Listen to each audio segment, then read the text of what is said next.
What's going on, you guys? It's your boy Patrick, aka Addicted to Combat, back for another week of Best Bets and Props, where I go over all of my bets placed for this weekend's UFC card, which is UFC Vegas 70, Nikita Krylov taking on Ryan Spann at light heavyweight in our main event. And at this point in time, we still have 12 fights left on this card. A few hours ago today, we lost Garrett Armfield versus Jose Johnson on the prelims at bantamweight. That was going to be a fun fight between two guys making their first walk to the octagon at bantamweight for each of them. So a shame to miss out on that one. As a result, I no longer have 4 money lines. I've got 3 money lines, 2 props and 1 parlay, along with 2 long shot prop parlays that Narco Cop and I put together. So on this video, I go over my bets and what I have placed and things very concisely. Go back to my full card breakdown from Monday or last night's live stream I did with Narco Cop MMA for like the finite details of like why I've chose the bets and things like that, how I think the fights will play out. So yeah, disappointed that the Jose Johnson fight is canceled, also because I had a unit on the underdog in that spot, and I've already got that unit kind of allocated in my mind for this card. I should probably show some restraint, but you know what? Let's take that unit and just throw it on something degenerate at the end of the show. But before we do that, let's go over the money lines I still have intact, which are starting with Charles Johnson at minus 148 on his money line to defeat Ode Osborne. This is a catchweight bout at 130. So I put 1.48 units to win 1 on Johnson. I think even short notice here, he was in shape, ready to go. He's been fighting frequently, which can be a good or bad thing, but he was on the first fight card of the year 6 weeks ago and defeated Jimmy Flick in a pretty easy fight for him that he finished. So against Ode Osborne, I think it's a good matchup for Charles Johnson here, because even though Ode Osborne's got very slick counters, he's powerful, a former featherweight that still carries that kind of power, the guy's very one shot at a time, kind of more of a sniper trying to measure the perfect shot, whereas Charles Johnson's a very good mover, good durability, never been finished by strikes in his career. And, you know, he's going to have, I think, the ability to get better as this fight goes on, whereas Ode Osborne, even at flyweight, is very, moment winning more than minute winning. So I like Charles Johnson in this spot. I think he should survive that early dangerous round and potentially even use his grappling in this matchup to win a decision here. So I was not thrilled when I did my full card breakdown for this, because Charles Johnson was like a minus 190, minus 195 favorite. That's come down to minus 148 where I got it at. So it's come back down. People are liking the Ode Osborne side. And we're getting like a 6 to 7% better implied probability on that line now. So I took that stab on it. I normally would go more if this was a full camp, but 1.48 units to win 1 is all I'm going to wager on the short notice Charles Johnson. Moving right along to the co-main event of the evening, this is Andre Muniz at middleweight to defeat Brendan Allen, 2 jiu-jitsu guys that have been very successful using those skills in the UFC. And Andre Muniz, man, he's a scary guy. He's got very good takedowns and good wrestling, which I think will fit very well against the poor takedown defense of Brendan Allen, who's been taken down in a lot of his fights, including his last fight. He got taken down off of, I think, like either a caught or a slip off of one of his kicks against Jotko. Luckily, he was able to, get the better position on Jotko and finish that fight. And I cashed on him as an underdog. I like Brendan Allen. His striking is probably superior in this matchup, but I really do think this will find its way to the mat. Brendan Allen's very confident in his skill set on the ground. And against Andre Muniz, I don't know how successful that's going to be. So Brendan Allen eventually will get taken down, try to get the sweep or the reversal. I think the top pressure of Muniz is way too strong to get reversed. So a 5-0 run in the UFC so far for Andre Muniz. I think he could even get a submission here. I'm very confident.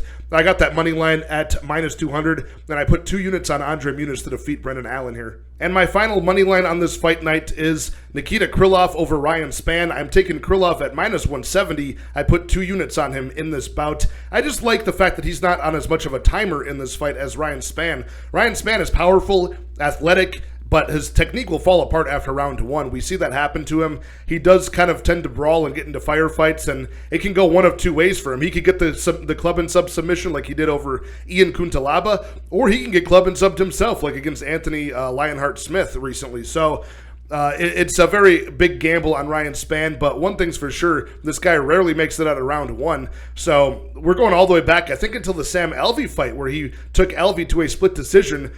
Since then, it's been 5 round 1 results, win or lose for Ryan Spann. Nikita Krylov is a guy who rarely goes to the scorecards in his career anyways, but He has been to decisions a few times, successful in those against guys that are like Ryan Spann. Guys like Johnny Walker, he ground out to a decision with the grappling. Guys like Volkan Ozdemir did the same thing to him in his last fight in October. So I like the skill set and the durability. Nikita Krylov has only been knocked out one time, and that was in his debut about 10 years ago. Ryan Spann does not display very good durability in a lot of spots. So give me Krylov here. I think he can probably even take this outside of round one.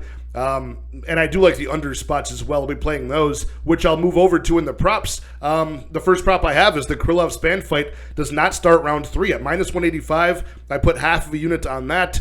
And this is kind of an insurance for the early power of Ryan Spann. You know, if Krylov wants to be reckless the way he was against Volkan Ozdemir, and the way he is in general in round 1, he can crash into the pocket and try to get you against the cage, look for the takedowns, but while doing so, he can leave his chin exposed, and a guy like Ryan Spann early is very fast and athletic. So if Ryan Spann does get that round 1 finish that he's known to do, at least it'll be covered by that minus 185 half a unit shot at the fight doesn't start round 3. And I do have a prop parlay up next, which includes once again the same result, the Krylov Spann under 2.5 rounds, and I have that parlayed with the Eric Gonzalez Trevor Peek fight at lightweight. Fight does not go to decision. So that combined parlay, 0.75 units on that parlay at minus 137. Again, sort of an insurance policy. I think Krylov finishes this fight very early as well, but I think Spann even more so does that too. So if that money line on Krylov goes sideways and Spann gets that early knockout, at least I'll have some of these covering up that investment on Krylov with these built-in props. And then, of course, the Eric Gonzalez Trevor Peek fight should be a wild one. Neither guy is very defensively sound at all, striking-wise. Trevor Peek, I think, is live to get another one of his round 1 stoppages. He's 7-0 as a professional. This is Peek's debut. He had the crazy fight in the Contender Series where he got dropped and pretty much was out unconscious on his feet. Came back and managed to win that fight in round 2 by TKO. Showing some good toughness, but yeah, he's got 7 knockouts over his 7 wins, and 5 of those are in round 1. So Eric Gonzalez coming off of back-to-back stoppage losses. So I think one of these guys will go out. Trevor Peek's technique is so bad he could get countered by Eric Gonzalez, who isn't terrible. So that's the parlay there. Under 2.5 on Spann Krylov with the fight doesn't go to decision. Gonzalez Peek at minus 137 combined parlay odds. The other ones that I have here are just 2 long shot prop parlays that me and Narco did last night on my stream. I put him on the spot. Narco Cop MMA. If you don't know him, check him out. Him and his co-host Tim Troiano do a Lambo Plays podcast on Friday nights, and they do very well at choosing not only like the winner of the bout, but the method and the round, and they parlay them together and have crazy payout odds. So they call it a Lambo parlay. Since I'm like the dollar store version of that, I'm going to call this like the Cadillac Escalade parlay or whatever. So I did one, and I had Narco come up with the one. We just did off the top of our heads, and I played them. I put 0.1 units on each of these. The one that I did was Jordan Levitt to win by submission, parlayed with Nikita Krylov by submission, parlayed with Rafael Alves to win in round 1, and that comes out to plus 6,988. So 69 to 1 odds, almost 70 to 1 odds at 0.1 units.